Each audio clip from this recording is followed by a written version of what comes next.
శ్రీవారి కారం, శ్రీవారిని ప్రేమించే వారి కోసం. శ్రీవారి spices, chilli, turmeric, coriander powder. శ్రీవారి కారం, శ్రీవారిని ప్రేమించే వారి కోసం. ఫోన్ ట్యాపింగ్ కేసులో ఎస్ఐబి మాజీ చీఫ్ ప్రభాకర్ రావు రెండో రోజు విచారణ మొదలైంది. జూబ్లీహిల్స్ సిట్ కార్యాలయంలో విచారణ కొనసాగుతోంది. మొదటి రోజు రాత్రి వరకు సిట్ బృందం ఆయన్ని విచారించింది. విచారణ ముగిసిన తర్వాత ప్రభాకర్ రావు జూబ్లీహిల్స్ పోలీస్ స్టేషన్లోనే పడుకున్నారు. ఉదయం 9 గంటలకు మళ్లీ విచారణ మొదలుపెట్టింది సిట్ బృందం.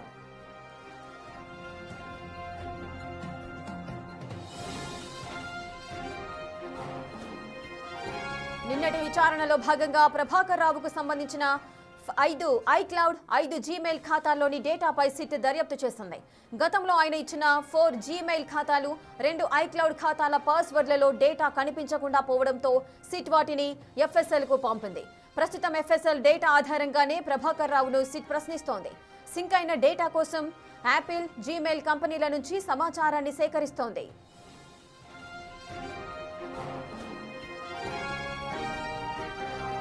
డివైస్ నుంచి కేవలం తన వ్యక్తిగత సమాచారాన్ని మాత్రమే తొలగించానని వాంగ్మూలం ఇచ్చారు ప్రభాకర్ రావు. ఆయన వాంగ్మూలంపై వాస్తవం ఎంత అనేది యాపిల్, జీమెయిల్ కంపెనీల నుండి వచ్చే డేటాతో క్లారిటీ రానుంది. విచారణలో ప్రభాకర్ రావు నోరు విప్పితే కీలకమైన ఆధారాలు సిట్కు లభించే అవకాశం ఉంది. రెండో రోజు విచారణలో ట్యాపింగ్ కోసం పబ్లిక్ డేటా ఎలా సేకరించారు, ఎవరిచ్చారు, ఎలాంటి కిట్స్ వాడి ట్యాపింగ్ కు చేశారనే అంశాలపై ప్రధానంగా ఆరా తీస్తోంది సిట్.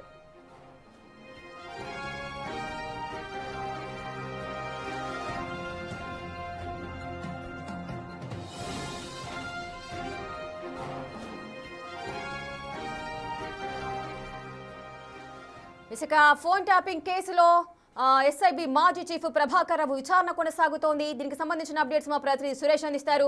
సురేష్, విచారణ ఏ విధంగా కొనసాగుతోంది? నిన్న కూడా విచారించిన సందర్భాలున్నాయి. ఎటువంటి విషయాలు వెలుగులోకి వస్తున్నాయి?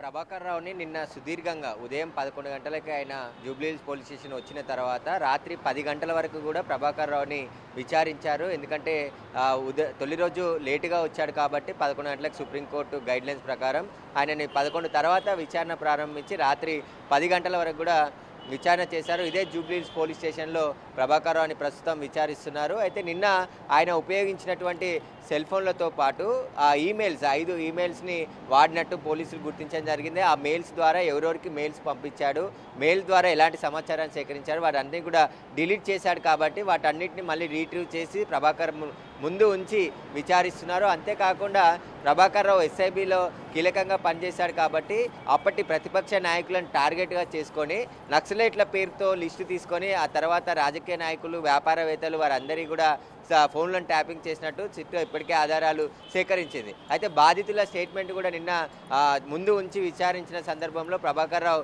నోరు మెడపకుండానే కొన్నిటికి సమాధానం చెప్పడం, మరి కొన్నిటికి దాటివేయడం చేస్తున్నట్టు దర్యాప్తు బృందం గుర్తించడం జరిగింది. మొత్తం ఆయనకు సంబంధించి విచారణ అంతా కూడా వీడియోగ్రఫీ చేస్తున్నారు. దాదాపు ఈ వారం రోజుల పాటు ప్రభాకర్ రావుని జూబ్లీహిల్స్ పోలీస్ స్టేషన్లోనే ఉంచి విచారించబోతున్నారు. కాబట్టి ఆయన ఇచ్చే సమాచారం అంతా కూడా చాలా కీలకంగా ఉండబోతుంది. ఇప్పటి వరకు ఆయన కింది స్థాయి అధికారులు మాత్రమే పోలీసులు అరెస్ట్ చేసి రిమాండ్కి తరలించారు. వారు కూడా ప్రస్తుతం బెయిల్పై బయట ఉన్నారు. వారిచ్చిన స్టేట్మెంటు, వారిచ్చిన ఆధారాలు అవన్నిటిని కూడా ప్రభాకర్ రావు ముందు ఉంచి విచారిస్తున్నారు. కానీ మొన్నటి వరకు ప్రభాకర్ రావుకు సంబంధించి సుప్రీంకోర్టులో ఉపశమనం ఉండే, అదంతా కూడా ఎత్తివేస్తూ వారం రోజుల పాటు ప్రభాకర్ రావుని కస్టడీకి ఇచ్చింది. కాబట్టి కస్టడీలో విచారణ చాలా కీలకంగా ఉండబోతుంది. ఎందుకంటే ఫోన్ ట్యాపింగ్ కేసులో అనేక ఆరోపణలు వచ్చాయి.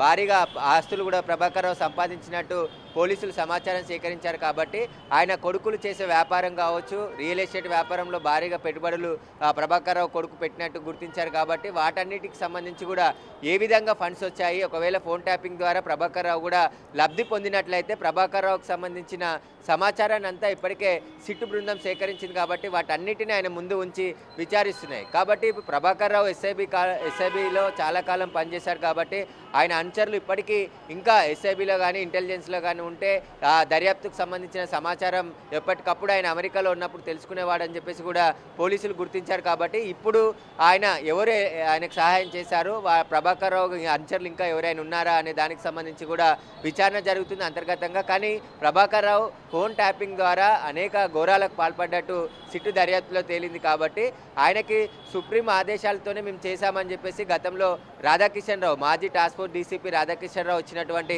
స్టేట్మెంట్ని ముందుంచి కూడా ప్రభాకర్ రావును విచారిస్తున్నారు. సుప్రీం ఎవరు, ఆ సుప్రీం నుండి మీకు ఎలాంటి ఆదేశాలు వచ్చాయి, ఫోన్ ద్వారా సమాచారం ఇచ్చేదా లేకుంటే మీరు నేరుగా వెళ్ళి కలిసి ఆయనతో మాట్లాడొచ్చిన తర్వాత ఈ ఆపరేషన్లు అన్నీ కూడా చేసేదా? ఎందుకంటే స్పెషల్ టీంని ఏర్పాటు చేసుకోవడం జరిగింది ఎస్ఐబిలో. ఆ స్పెషల్ టీంకి ప్రణీత్ రావు హెడ్గా ఉన్నాడు. ప్రణీత్ రావుతో పాటు భుజంగరావు, తిరుపతి అన్న, రాధాకిషన్ రావు వీళ్ళంతా కూడా ఈ ఆపరేషన్లో పాల్గొని వ్యాపారవేత్తలని భయపెట్టేయడం, వారి దగ్గర నుంచి డబ్బులు ఎక్కడైనా తరలిస్తుంటే పట్టుకోవడం, బ్లాక్మెయిల్ చేయడం ఇవన్నీ కూడా చేశారు. ప్రతిపక్షం ఎన్నికల బై ఎలక్షన్లో అయితే ఏకంగా పోలీస్ వాహనాల్లోనే డబ్బులు తరలించారు. వారి కదలికలపైన ఎప్పటికప్పుడు ఎస్ఐబి కార్యాలయం నుండి టాస్క్ ఫోర్స్కి సమాచారం వెళ్తే టాస్క్ ఫోర్స్ పోలీసులను వారిని రైడ్ చేసి పట్టుకోవడం ఇవన్నీ కూడా చేశారు. కాబట్టి సుదీర్ఘంగా Prabhakar రావుని విచారిస్తున్నారు.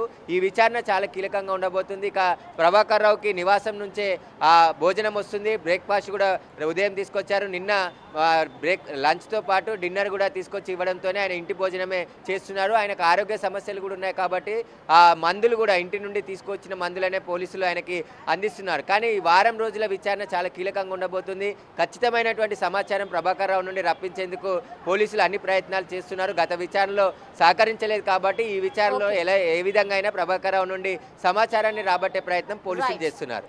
Right, thank you Suresh, thanks for the live details. ఇక ఫోన్ ట్యాపింగ్ కేసులో ఎస్ఐబి మాజీ చీఫ్ ప్రభాకర్ రావు రెండో రోజు విచారణ అయితే మొదలైంది.